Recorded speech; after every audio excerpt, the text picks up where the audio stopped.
네, 오늘도 하나님이 주시는 주셨는 하루를 기쁘고 또 행복하게 매 순간을 충성스럽게 잘 감당하는 하루가 되기를 소망합니다. 늘 이야기하지만 오늘의 하루가 내일의 새로운 미래를 반드시 열 수라고 믿습니다. 아무 일도 일어나지 않는 것은 아무 일이 일어나는 것이 아니라 하나님께서 그 일을 감당하기 위해서 우리를 준비시키는 날임을 믿습니다.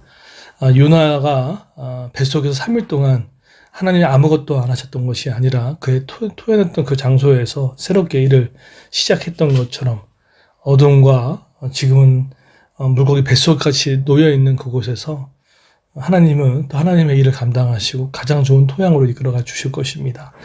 오늘 그런 은혜가 있기를 예수님을 축원드립니다. 오늘 이제 14장에 보시게 되면 하나님의 궁극적인 목적에 대한 부분들이 나옵니다. 오늘 다 읽지는 않겠지만 오늘 어떻게 이 말씀이 구성되어 있냐면 유다의 남은 자들이 귀환하겠다는 그 약속을 하시죠. 1절부터 3절까지 아직 일어나지 않았습니다. 바벨론에 아직 포로로 끌려가지 않은 상태였는데 너희가 설령 포로로 끌려갈지라도 통해 돌아올 거다라는 것을 미리 이렇게 이사를 통해서 예언을 해주셨죠. 그리고 두 번째는 4절부터 23절까지 바벨론 왕의 멸망에 대한 조롱의 시가 있고요. 그 다음에 아수르의 멸망에 대한 시가 27절까지 나와 있고 마지막 끝절에서는 블레셋의 멸망에 대한 예언을 구분되어졌습니다. 여러분 이 바벨론이든 아수르든 블레셋이든 사실은 이 모든 두 가지의 어떤 흐름이 있어요. 한 가지는 다 그 유다 믿는 사람들을 괴롭혔던 나라였죠. 블레셋은 다윗 때, 또 아수르는 뭐 북이스라엘, 바벨론은 유다를, 그러니까 어쨌든 믿는 자를 괴롭히는 일들이 이게 있었던 것이죠. 우리 주변에도 지금 영적 바벨론 같고 아수르 같고 블레셋에 세상에 나가게 되면 이렇게 둘러싸여 있지 않습니까? 아니면 지금 또 삼면이 우겨싸움 당하는 일들, 돈도 막히고 관계도 막히고 상황도 막히고 때로는 내면 회사의 일도 막히고 뭐 관계적인 것도 막히고 여러 가지 있는 부분들 도저히 보이지 않았을 때 이런 일들이 있을 수 있는 거죠. 여러분 그때 어떻게 하십니까? 저는 그때 하는 게 있어요. 제가 이제 교회를 목회를 하면서 그럴 때 앞에는 블레셋이요, 뒤에는 바벨론, 옆에는 아수르, 계속해서 산재되는 일 가운데 했던 게 있습니다. 그게 뭘까요? 네, 하나님의 국류를 구하는 기도였습니다. 참 신기하게도 그때 되면 제가 알 수 없는 방법으로 풀어가시고 그 매듭을 푸시고 새로운 사람들을 보내주시거나 새로운 일을 열어주시거나 그런 일을 할 때가 많이 있다는 것이죠.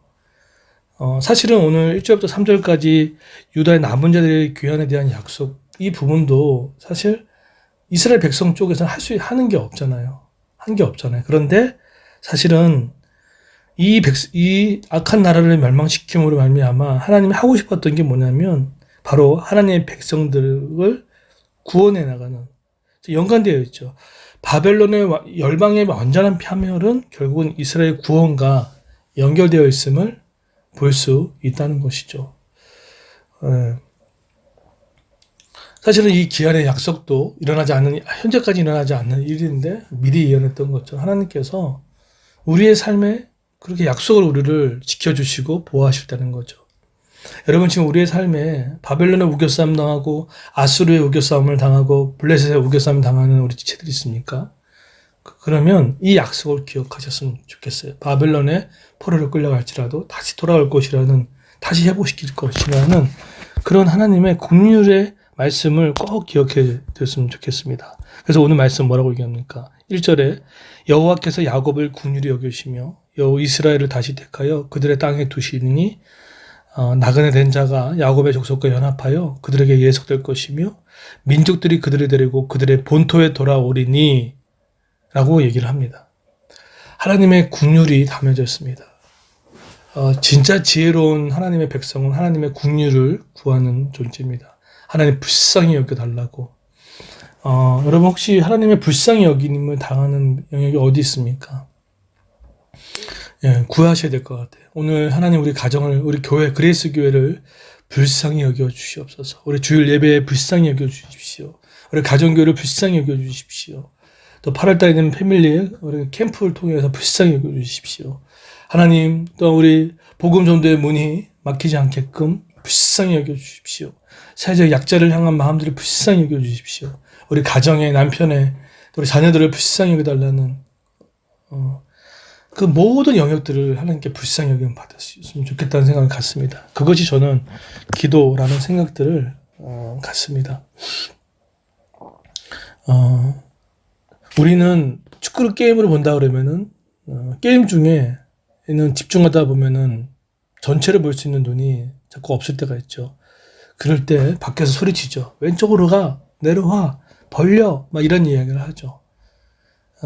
결국 우리는 인생의 현장에서 싸우고 있을 때 잠깐 멈춰서서 자꾸 한번 그 펜스를 봐야 돼요. 감독이 있는 자리를 봐야 됩니다. 무슨 얘기를 하시는지. 그게 바로 이 기도의 시간이고 말씀의 시간입니다. 혹시 블레셋과 아수르 같이 블레셋 멸망에 저런 우겨싸움 당하는 데 있습니까? 감독 벤치를 바라보십시오. 하나님 뭐라고 말씀하시는지. 그리고 중간에 45분 뛰면 10분, 15분 쉬지 않습니까? 그런 것처럼 여러분의 일상에도 중간에 한번 쉬어서 하나님 또 어떻게 말씀하는지 듣는 그런 하루가 되기를 소망합니다. 오늘 결론입니다. 긍휼을 위해서 기도하십시오. 하나님, 그리고 하나님이 우리를 멸망시키지 않습니다. 반드시 돌아오고 회복시키시고 당신의 일을 해나가실 겁니다. 우린 그분의 자녀들입니다. 그런 믿음을 갖고 살아가는 저 여러분 되기를 예수 이름으로 축원드립니다.